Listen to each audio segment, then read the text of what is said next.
Normally ഞങ്ങൾ എല്ലാ വീക്കെൻഡും പോകുന്നത് അടുത്തുള്ള ഏതെങ്കിലും സ്ഥലത്തായിരിക്കും. അപ്പോൾ ഇപ്രാവശ്യം കുറച്ച് അകലെയുള്ള ഒരു സ്ഥലത്തേക്ക് പോകാമെന്ന് വിചാരിച്ചിട്ട് സെർച്ച് ചെയ്ത് കണ്ടുപിടിച്ച സ്ഥലമാണ് ബ്രൈറ്റൺ. ബീച്ചൊക്കെ ഉണ്ട്. പിള്ളേർക്ക് അത് ഭയങ്കര നല്ലൊരു അനുഭവമായിരിക്കും എന്നുള്ളതുകൊണ്ട് അങ്ങോട്ടാണ് പ്ലാൻ ചെയ്തത്. ബ്രൈറ്റണിലത്തെ ഏറ്റവും നല്ല ലൊക്കേഷൻസ് നോക്കിയപ്പോൾ ഞങ്ങൾക്ക് ആദ്യം കാണാൻ പറ്റിയത് ബേർലിംഗ് ക്യാപ്പ് എന്ന് പറയുന്ന ഒരു കടൽ തീരവും 7 സിസ്റ്റേഴ്സ് എന്ന് പറയുന്ന ഒരു ചോക്ക് ക്ലിഫിൻ്റെ സ്ഥലമാണ്. അപ്പോൾ അങ്ങോട്ട് തന്നെയാണ് നമ്മൾ ഫസ്റ്റ് പോയത്. കുറച്ച് അകലെയുള്ള സ്ഥലങ്ങളൊക്കെ കണ്ടിട്ട് സിറ്റിയിലേക്ക് വരാം എന്നുള്ള പ്ലാനിൽ എത്തിപ്പെട്ടതാണ്. പക്ഷേ ഞങ്ങൾ ശരിക്കും എൻജോയ് ചെയ്തൊരു സ്ഥലമാണത്.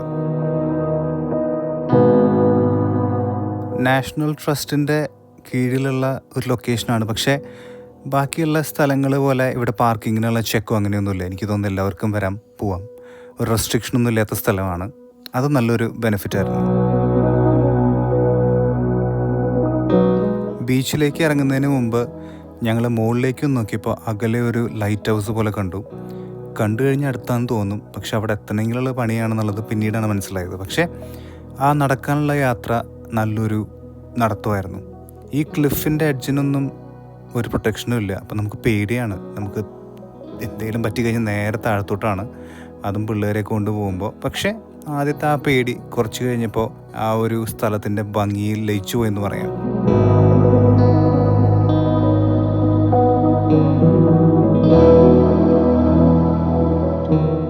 മുകളിലേക്ക് നടന്ന് കയറും തോറും കാറ്റിൻ്റെ ശക്തി കൂടുകയാണ്, എന്നാൽ അതിൻ്റെ ഭംഗി കൂടുകയാണ്. പിന്നിലേക്ക് തിരിഞ്ഞു നോക്കുമ്പോൾ 7 സിസ്റ്റേഴ്സിൻ്റെ ആ വ്യൂ എന്ന് പറയുന്നത് അതിമനോഹരം എന്നൊക്കെ പറയാം. ഈ ചോക്ക് ക്ലിഫ് ആയതുകൊണ്ട് നല്ല വെളുത്ത നിറത്തിൽ എങ്ങനെ പോവാണ്.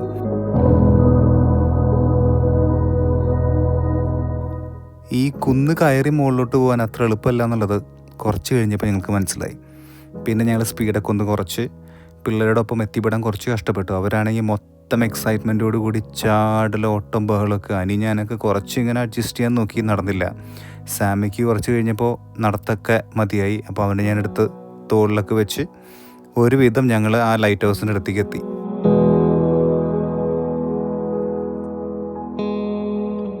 ആ കുന്നിൻ്റെ ഏറ്റവും മുകളിൽ ഒരു ലൈറ്റ് ഹൗസ്. അതിൻ്റെ മുകളിൽ നിന്നുള്ള വ്യൂ എന്ന് പറഞ്ഞാൽ അതിമനോഹരമായിരിക്കും. നമ്മൾ നിൽപ്പുന്ന നോക്കുമ്പോൾ തന്നെ ആ ഒരു കാഴ്ച എന്ന് പറയുന്നത് വളരെ അടിപൊളിയാണ്. അപ്പം ആ ലൈറ്റ് ഹൗസിൻ്റെ മുകളിൽ കയറി കഴിഞ്ഞാൽ എങ്ങനെ ഉണ്ടാവും. അതിൻ്റെ മുകളിൽ ഒരു പുള്ളിക്കാരി ഇങ്ങനെ ഫോണൊക്കെ വിളിച്ച് നടക്കുന്നുണ്ടായിരുന്നു. എനിക്ക് തോന്നി അതൊരു ഗസ്റ്റ് ഹൗസ് പോലത്തെ സ്ഥലമാണ്. ഇപ്പം ലൈറ്റ് ഹൗസ് നമുക്ക് വേണമെങ്കിൽ ബുക്ക് ചെയ്തിട്ട് ഇവിടെ വന്ന് താമസിക്കാം. ഒരു ഭാഗത്തേക്ക് നോക്കി കഴിഞ്ഞാൽ കടലും എങ്ങും എത്തപ്പെടാത്ത 7 സിസ്റ്റേഴ്സിൻ്റെ ക്ലിഫിൻ്റെ ഏരിയയും, മറ്റേ സൈഡിലേക്ക് നോക്കിക്കഴിഞ്ഞാൽ ഒരു ലിമിറ്റും ഇല്ലാത്ത കുന്നിൻ ചെരുവുകളും അതിന് മുകളിലെ ആടുകളൊക്കെ ആയിട്ട് എന്തൊരു വ്യൂ ആയിരുന്നു അറിയാമോ. കാണേണ്ട ഒരു കാഴ്ചയാണ്. ഇതിൻ്റെ ഇടയിൽക്കൂടെ കുറേ ആൾക്കാർ മോട്ടോ ഗ്ലൈഡും വെച്ചുകൊണ്ട് ചുറ്റും പറന്നിറക്കുന്നുണ്ടായിരുന്നു. ചില സമയത്ത് അവരുടെ ടേണിംഗ് ഒക്കെ കണ്ടു കഴിഞ്ഞാൽ നമ്മൾ നെഞ്ചത്തിങ്ങനെ കൈവച്ച് പോവും. അതുപോലെയുള്ള ടേണിങ്ങും ബഹളവും അഡ്വഞ്ചറസ് ആയിട്ടുള്ള കുറേ എണ്ണം.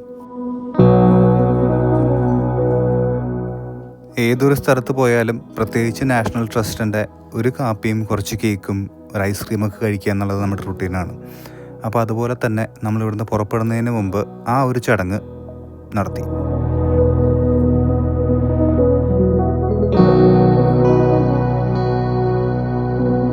ഇത്രയും നേരം ഉറക്കം തൂങ്ങിയിരുന്ന സാമി കുറച്ച് ഐസ്ക്രീം ചെന്നോടുകൂടി ഭയങ്കര ആക്റ്റീവായി.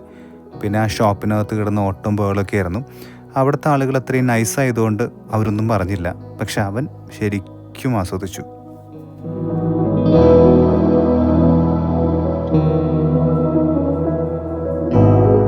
ചില കഫേകളുടെ അടുത്ത് ഒരു സ്റ്റോർ കൂടെ കാണും.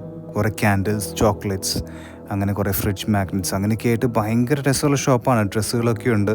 പക്ഷേ കുറച്ച് വില കൂടുതലായിരിക്കും ഇങ്ങനത്തെ സ്ഥലങ്ങളിലൊക്കെ.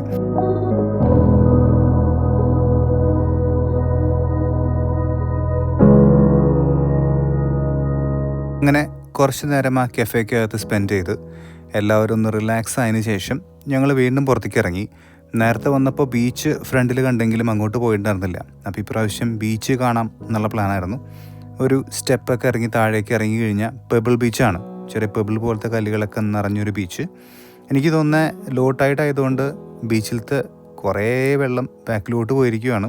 അപ്പോൾ അതുകൊണ്ട് നമുക്ക് കുറച്ച് ബീച്ചിലേക്ക് ഇങ്ങനെ ഇറങ്ങാനൊക്കെ പറ്റും. പക്ഷെ അവിടെ നിന്ന് ബാക്കിലോട്ട് നോക്കിക്കഴിഞ്ഞാൽ ഈ ചോക്കിൻ്റെ ക്ലിഫുകളാണ് മൊത്തം. മനോഹരമായ കാഴ്ച എന്ന് തന്നെ പറയാം.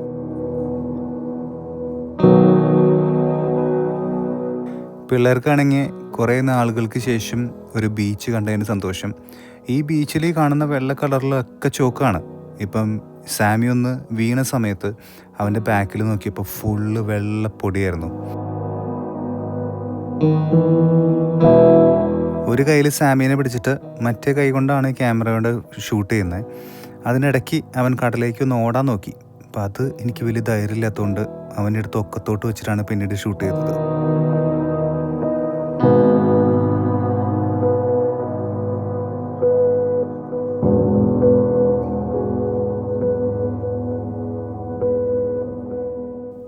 ഐക്ക് കല്ലൊക്കെ എടുത്ത് അങ്ങോട്ട് ഇങ്ങോട്ടൊക്കെ എറിഞ്ഞ് ഈ ചോക്കിലത്തെ പാറയിൽ എന്തൊക്കെയോ ഉരച്ചുകൊണ്ട് നോക്കിയിരിക്കുമ്പോൾ അനി അപ്പുറത്ത് പോയിട്ട് നല്ല ഉരുളൻ കല്ലുകളും കക്കയൊക്കെ പറക്കിക്കൊണ്ട് വന്നു.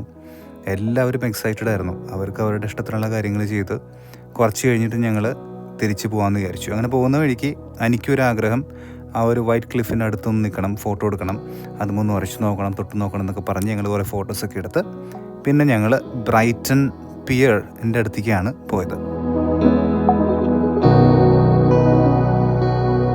ഈ ബ്രൈറ്റൺ സെർച്ച് ചെയ്യുമ്പോൾ ഫസ്റ്റ് തന്നെ വരുന്നൊരു അട്രാക്ഷനാണ് ഈ ബ്രൈറ്റൺ പിയർ. ഒരു പണ്ടത്തെ ഒരു വിക്ടോറിയൻ സ്റ്റൈലിലുള്ള ഒരു കടൽപ്പാലമാണ്. പക്ഷേ ഇതൊരു വെറുമൊരു കടൽപ്പാലല്ല. ആ കടൽപ്പാലത്തിൻ്റെ മുകളിൽ ഒരു ചെറിയൊരു ടൗൺ സെൻറ്റർ പോലെ അവർ പണിഞ്ഞിരിക്കുകയാണ്. ഒരു എൻട്രൻസിൽ കുറേ ഫുഡിൻ്റെ ഏരിയയും, പിന്നെ ടിക്കറ്റ് എടുത്തു കഴിഞ്ഞാൽ ഉള്ളിലോട്ട് പോകുമ്പോൾ പലതരം ഒരു കാർണിവൽ സെറ്റപ്പാണ്. പിന്നെ ചെറിയൊരു കാസിനോ പോലെയൊക്കെയുണ്ട്. പിന്നെ പല ഗെയിംസൊക്കെ ആയിട്ട് വളരെ ലൈവ്ലി ആയിട്ടുള്ളൊരു പിയറാണ്. നമുക്കിത് പണ്ട് തൊട്ടേ കാണുന്ന ആഗ്രഹമുള്ളൊരു സ്ഥലമായിരുന്നു. വന്ന സമയത്ത് വലിയ തിരക്കൊന്നും ഉണ്ടായിരുന്നില്ല. രാത്രി സമയം വളരെ കുറച്ച് ആളുകളേ ഉള്ളൂ. ഐക്കിയുമെല്ലാം ഓരോ ടോയ് എത്തുമ്പോഴും അവിടെ സ്റ്റക്കാവും. പിന്നെ ഒരാളെ പിടിച്ചു വലിച്ച് പിന്നെ മറ്റാളെ പിടിച്ചു വലിച്ച് അയ്യോ കുറച്ച് സമയം എടുത്തു ആ ഒരു ഏരിയ ഒന്ന് ക്രോസ് ചെയ്യാനായിട്ട്. അല്ല, അവരെയും കുറ്റം പറഞ്ഞിട്ട് കാര്യമില്ല. നമ്മൾ വരെ നോക്കി നിന്ന് പോകും. ചില ഗെയിംസിനകത്ത് കുറേ കോയിനുകൾ അങ്ങോട്ടും ഇങ്ങോട്ടൊക്കെ തള്ളുന്നുണ്ടായിരിക്കും. കുറേ ഇതിനകത്ത് കുറേ ചോക്ലേറ്റ്സ് ഒക്കെ ആയിട്ട് ഞാനും കുറച്ച് നേരം സ്റ്റക്കായി പനി വന്ന് വിളിച്ചിട്ട് പറഞ്ഞു പോരെ ഇനി സമയം സ്പെൻഡ് ചെയ്യേണ്ടെന്നും പറഞ്ഞിട്ട് ഞങ്ങൾ അങ്ങനെ വീണ്ടും നടന്നു. ഈ വീഡിയോയ്ക്കകത്ത് നിങ്ങൾക്ക് കേൾക്കാൻ പറ്റാത്തതാണ് ഈ കടലിൻ്റെ ശബ്ദം. ഈ പിയറിൻ്റെ മുകളിൽ കൂടെ ഇങ്ങനെ നടക്കുമ്പോൾ ചുറ്റും കടലിൻ്റെ ഇരമ്പലാണ്. താഴെ ഇങ്ങനെ വെള്ളം വന്ന് ആ പിയറിൻ്റെ തൂണുകളിൽ ഇടിക്കുന്നത് നമുക്ക് ഫീൽ ചെയ്യും. ചില സമയത്ത് നമുക്ക് ഭയങ്കര പേടി പോലെ തോന്നും. എനിക്കാണെങ്കിൽ ഇങ്ങനത്തെ ഏരിയയിൽ കൂടെ നടക്കുക എന്ന് പറയുന്നത് വളരെ പേടിയായിട്ടുള്ളൊരു കാര്യമാണ്. അകലേക്ക് നോക്കുമ്പോൾ ഇങ്ങനെ കൂരിട്ടാണ് വെള്ളം ഇങ്ങനെ അലയടിക്കുന്ന പോലത്തെ കാഴ്ചകളൊക്കെ കാണാൻ പറ്റും. അങ്ങോട്ട് കുറേ നേരം നോക്കിയെന്ന് ചിലപ്പോൾ നമുക്ക് പേടിയാവും. അപ്പോൾ നമ്മൾ സെൻട്രി കൂടെയാണ് നടന്നത്.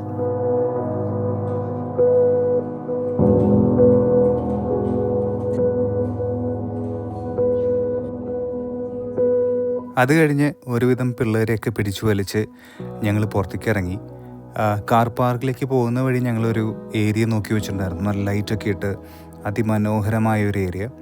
അപ്പോൾ നമ്മൾ പോകുന്ന വഴിക്ക് ആ ഒരു കടൽ പാലത്തിന് മുകളിൽ നിന്നുള്ള വ്യൂ ഒക്കെ ആസ്വദിച്ച് കുറച്ച് നേരം അതിന് മുകളിലൊക്കെ നിന്ന് ആ ബ്രൈറ്റൺ എന്ന് എഴുതിയിട്ടുള്ള ലൈറ്റൊക്കെ കണ്ടതിന് ശേഷം ആ ഒരു ടൗൺ ഏരിയയിലേക്ക് പോകാമെന്ന് വിചാരിച്ചു. എനിക്ക് ഏറ്റവും ഇഷ്ടപ്പെട്ടൊരു കാര്യം എന്ന് പറയുന്നത് ഫാമിലിയായിട്ട് നമ്മളിങ്ങനെ നടന്ന് എന്തെങ്കിലുമൊക്കെ സംസാരിച്ച് നല്ല രസമുള്ള ഏതെങ്കിലും സ്ട്രീറ്റിൽ കൂടെ നടക്കുക എന്നുള്ളത് അവൾ ആഗ്രഹിക്കുന്ന ഒരു കാര്യമാണ്, എൻജോയ് ചെയ്യുന്നൊരു കാര്യം കൂടിയാണ്.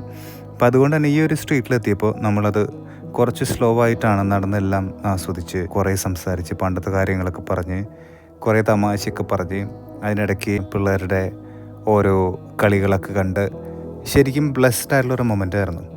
ഒരു ബ്രൈറ്റൺ ട്രിപ്പ് ഇത്രയും മനോഹരമാക്കി തന്നതിന് ദൈവത്തോട് നന്ദി പറയുന്നു. അപ്പോൾ അതുപോലെ തന്നെ നിങ്ങളെല്ലാവരും take care and stay blessed.